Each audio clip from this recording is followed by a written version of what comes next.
Id-daħla tal-Parlament reġgħet tisservi bħala lok fejn ikun esebit xogħol artistiku.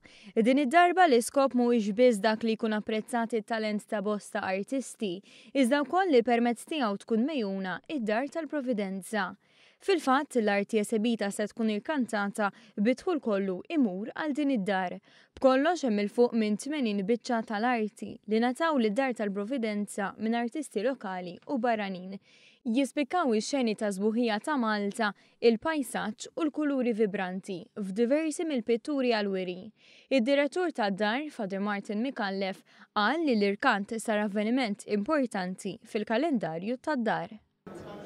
L-irkant huwa fl-ewwel ta' Jannar se jkun hemm irkantatur ewlieni li ħajmexxi dan l-irkant, imma wieħed jista' jibbidja minn għada stess fuq il-website tagħna www.dtpauction.com. Fl-inaugurazzjoni ta' din l-esibizzjoni tal-arti, l-Speaker Angelo Farrugia wera sodisfazzjon li l-Parlament qed jospita din il-wirja u qed jgħin lid-Dar tal-Providenza.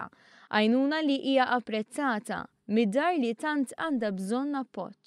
Ekku l-attivitajiet ta' ġbir ta' fondi huma bżonn jużi ħafna għaliex id-Dar tal-Providenza għandha bżonn madwar 4 miljun euro fis-sena biex tkun tista' tagħti s-servizzi tagħha u għalhekk din l-attività li ħatkun parti mill-festa ta' ġenerożità li d-Dar tal-Providenza torganizza fl-ewwel ta' Jannar tgħinna biex ovvjament niġbru l-fondi li għandna bżonn.